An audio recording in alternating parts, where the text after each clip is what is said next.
Muito bem, que Deus abençoe você poderosamente. Vamos continuar firme na fé, no relacionamento com Deus. Não é apenas ouvindo aqui esta palavra e tendo esses momentos que você seja o bastante talvez para você, né? Se um copo está quase cheio, um pouquinho só faz com que ele transborde, mas se ele está vazio, é preciso de mais. Se ele está na metade, é preciso de mais. Então, como você está? Dependendo como você está, será quando você vai transbordar. Mas cheio do que, pastor? De conhecimento? Cheio do que? Não. Cheio de sinceridade para abrir o teu coração. O Senhor não espera nada de você. Apenas que você abra o seu coração. Apenas que você permita que Ele trabalhe na sua vida. É só isso que o Senhor espera de você. O restante Ele faz na sua vida. Ele só quer a sua decisão de receber o Espírito Santo. Mas e os pecados? E os erros que eu pratico? A Bíblia diz que Ele ajuda as nossas fraquezas. Pastor, mas Ele nos coopera conosco. Ele nos aconselha, Ele nos capacita a cada dia mais. Então, eu quero continuar falando com você aqui a respeito da igreja de Sardes, né? Se você não ainda compreendeu, volta os vídeos anteriores, pelo menos 2 vídeos, para que você possa estar por inteiro nesse assunto.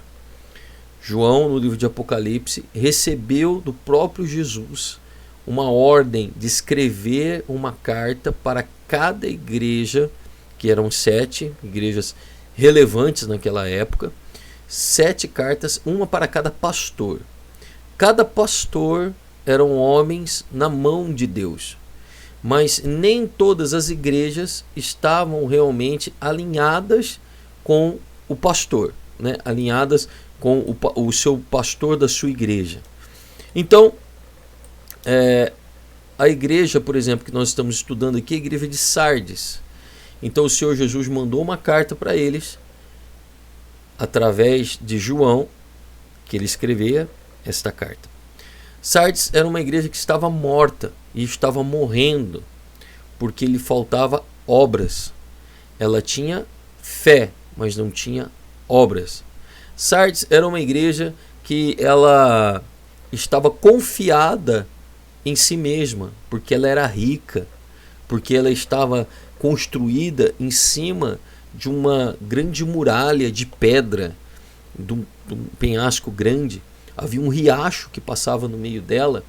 Ela possuía a maior sinagoga, talvez, de todo o mundo da época, com 1000 lugares. Era um lugar muito grande. Era uma maravilha este prédio. Então, ela era confiada no seu conhecimento. E nós sabemos que, conforme a igreja ia avançando e os judeus iam se convertendo, as sinagogas se transformavam em igrejas. Então, provavelmente, a igreja de Sardes era uma igreja rica, como a cidade, porque produzia pérolas, produzia ouro, né?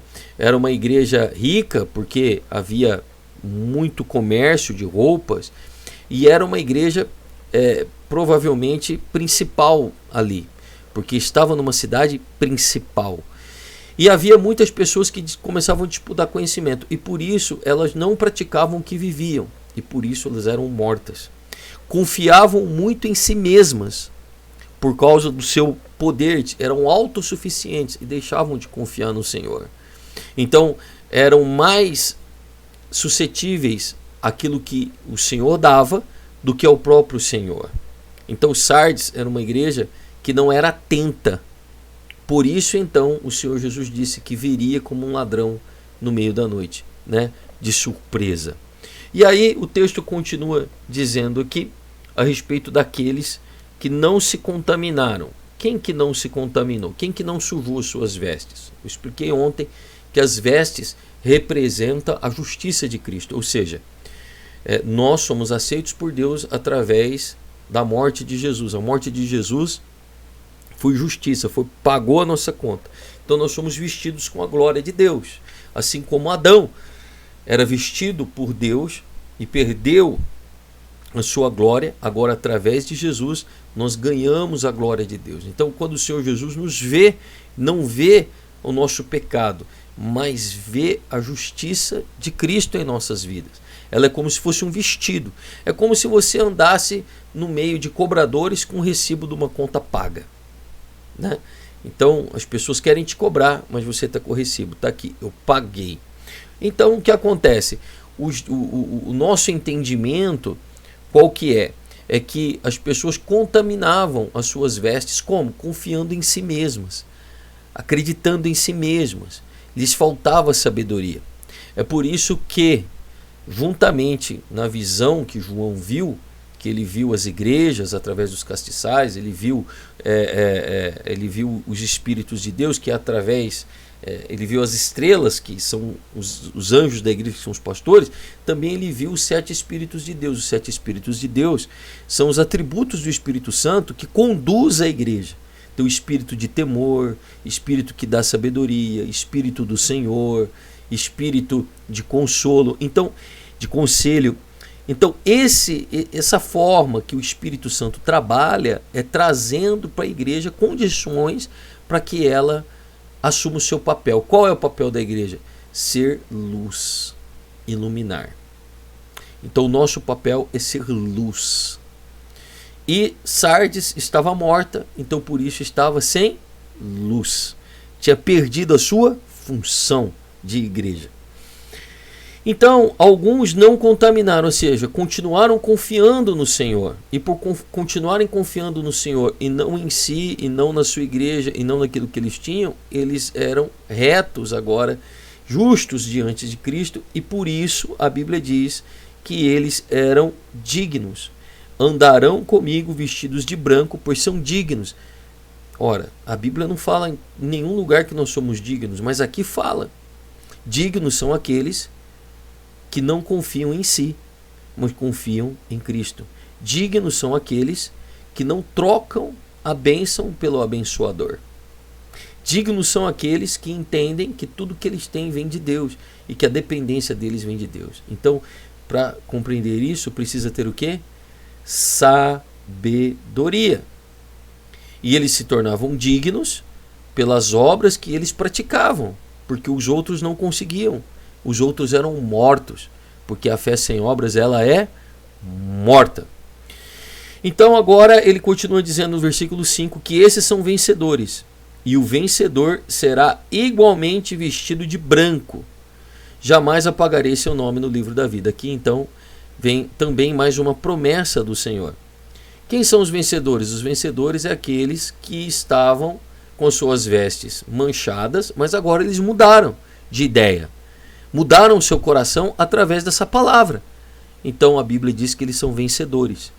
Então você ainda pode ser vencedor se você mudar a sua mentalidade e parar de confiar em si, de acreditar na sua carne, que pede que você faça algumas coisas para ser feliz, que você tenha um carro, que você traga uma casa, que isso te faça feliz. Todas essas coisas são boas, são legítimas, são genuínas.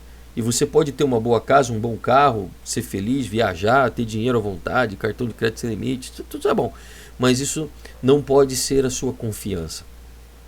Você não pode confiar nisso. As pessoas confiam nisso. Você não pode. Quando você muda o teu coração e entende que aquele que te sustenta é aquele que te dá, que aquele que coloca você no lugar elevado é o Senhor, não é o seu chefe, não é a sua capacidade, mas a capacidade que vem de Deus. Então você agora se torna um vencedor. E igualmente aqueles que estão com vestes brancas, confiando na justiça em Cristo e não em si, você também agora está de vestes brancas e você é digno. Por que você é digno? Porque você confia em Cristo. Você confia nele. Você não confia em mais ninguém. Você confia na cruz, no sacrifício dele, na justiça dele. E isso é poderoso. E aí o texto diz que não apagará o seu nome do livro da vida. Ou seja, ele não está aqui ameaçando apagar o seu nome do livro da vida. Pois o que é o nome do livro da vida? É um registro daqueles que são seus. Então, por exemplo, você vai lá no cartório e você quer saber de quem que é aquela casa, de quem que é aquele imóvel. Então existe um registro que fala, essa casa é do fulano de tal, está no livro. Então, da mesma forma, o Senhor tem um livro, e eu acredito que isso é literal, ou ele tem um banco de dados, né? Ele tem um banco de dados, e isso é literal, aonde está escrito o seu nome, dizendo, tá lá, Apóstolo Alessandro, que na verdade lá eu vou ter outro nome, mas Apóstolo Alessandro pertence ao Senhor Jesus, então é dele, então vem para cá. Então jamais o seu livro será, o seu nome será apagado, jamais, porque você confia nele. Ora, não é uma ameaça, é uma afirmação. Jesus não está falando que vai apagar o seu nome, Jesus está falando que jamais ele vai apagar o seu nome. Oh, meu Deus do céu. Oh, meu Pai. É glorioso. É glorioso. É glorioso. É glorioso. Porque agora você confia na justiça de Cristo. Você não confia na sua própria justiça. Ou seja, eu vou abandonar, eu vou mudar, eu vou deixar, eu vou ser. Não. O Senhor me faz abandonar. O Senhor me faz ser. Você precisa de sabedoria para isso. É por isso que o Espírito que dá sabedoria está sobre a sua vida para abrir os teus olhos. Porque senão eu vou explicar para você e os seus olhos nunca serão abertos. Mas quando você compreende, é porque o Espírito abre os seus olhos. Aquele que tem ouvidos, aí ele continua dizendo, mas reconhecerei diante do meu Pai e dos seus anjos. Aleluia. Da mesma forma que ele não vai reconhecer alguns, ele vai reconhecer outros. Os que vencem, os que confiam em Cristo, os que dependem do seu sustento. É poderoso. A salvação é uma recompensa da parte de Deus. Versículo 6 diz, aquele que tem ouvidos, ouça o que o Espírito diz à igreja. É claro, é uma figura de linguagem. Mas ele não fala do ouvido natural, ele fala do ouvido espiritual. Porque existem pessoas que ouvem, mas não entendem. Para você ouvir e entender, você precisa da sabedoria que vem de Deus. E o apóstolo Tiago diz que aquele que acha que não tem sabedoria, peça ao Senhor. Porque ele dá sabedoria para todos, sem restrição. Ou seja, qualquer um pode pedir sabedoria para o Senhor, que ele vai dar sabedoria. Mas qual é a sabedoria de Deus? É o saber daquilo que os seus olhos não podem ver. É conhecer aquilo que você não pode conhecer com seu corpo. Seus olhos se abrem. Pá! Você amplia sua visão e você vê o que está além. É como se você olhasse por esta tela e pudesse ver os meus órgãos, o meu cérebro trabalhando para falar essas palavras para você. É como se você pudesse olhar para dentro de mim, além do meu cérebro, além do meu corpo, e ver o Espírito que emana dentro de mim, falando para você. Então, os seus olhos espirituais é aberto com o saber de Deus. O saber de Deus não é baseado no conhecimento humano da palavra, mas da revelação da palavra. Ou seja, o que é a revelação? Antigamente existiam as fotos que precisavam ser reveladas. Existiam os filmes. Aqueles filmes eles eram pretos, eles eram escuros, eles eram pequenos, mas ele passava por um processo de revelação, aonde que num quarto escuro a luz brilhava apenas naquele plástico, naquela fotocélula ali, e ali então a fotografia ela passava a se tornar parecido realmente com a imagem que foi captada pela câmera. Então, antigamente era assim, era revelado. Então, a mesma palavra se aplica à sabedoria do Espírito Santo para que você possa entender. Se você não tiver essa sabedoria, você não vai entender que o Senhor está para vir e você tem que estar atento, porque você não sabe o dia que Ele vem e nem o dia da sua morte. Então é preciso você estar atento, e apenas o saber de Deus é que abre a sua visão. Então, resumindo, e nós conseguimos terminar agora a igreja de Sardes, é o seguinte: o Senhor avaliou essa igreja e viu que as suas obras eram incompletas. Ela começava e não terminava. Percebia que ela tinha aparência de viva, mas ela era morta. Ou seja, ela tinha fé, mas não praticava. Começava as coisas e não terminava. O seu amor não era completo. Então, por exemplo, ela dava uma cesta básica, mas não dava uma palavra. Ela tinha conhecimento, mas não tinha amor. Então as coisas eram incompletas. Por outro lado, ela também era morta, porque ela não praticava aquilo que ela ensinava. E por outro lado também, as suas vestes eram sujas. Por quê? Porque ela confiava na sua própria capacidade, na força da sua cidade, na riqueza, no tamanho da sua igreja, e não confiava no Senhor. Então o Senhor deu um alerta para ela: seja vigilante, se lembre do que você viu e arrependa-te. Ou seja, mude o seu pensamento. O arrependimento não é um sentimento, não. O arrependimento é o quê? Você falar assim: eu vou fazer diferente, eu vou parar com isso, eu decido parar com isso, eu decido ser diferente.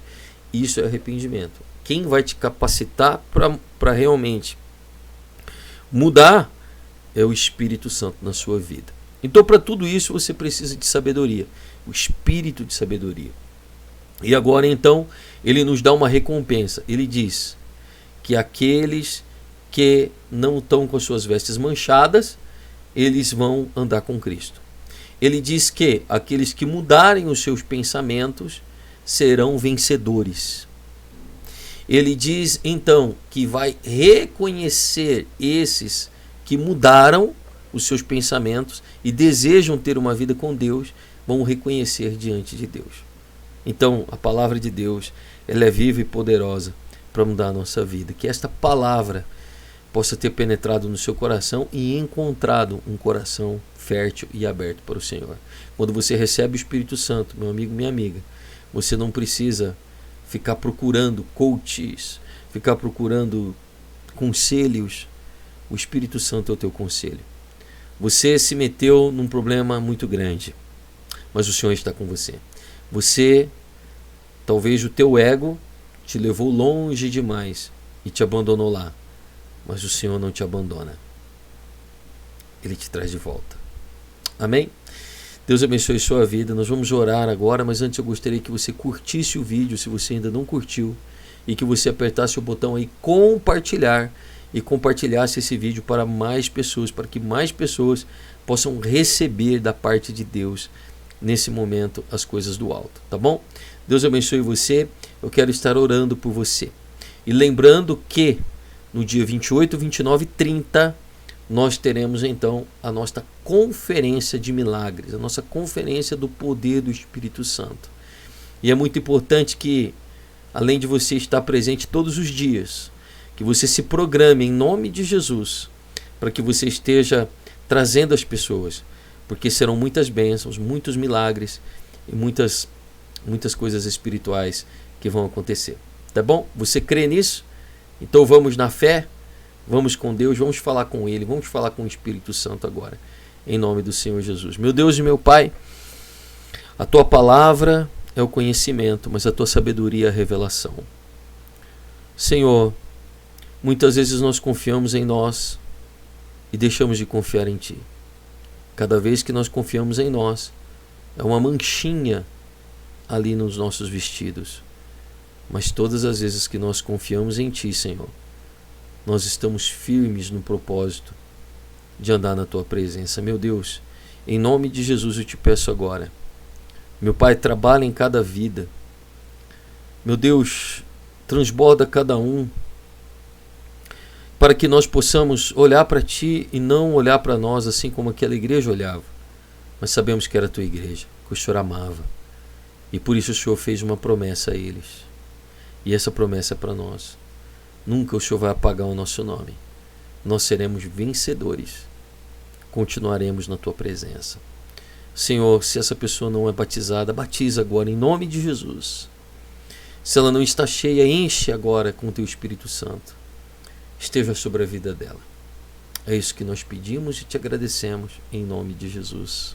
Amém. Se você crê, diga amém. Graças a Deus. Tá certo? Então Deus abençoe a sua vida poderosamente. Vamos aqui na fé, vamos aqui então na presença de Deus. Amém? Vamos continuar. Deus abençoe você, graça e a paz do Senhor Jesus.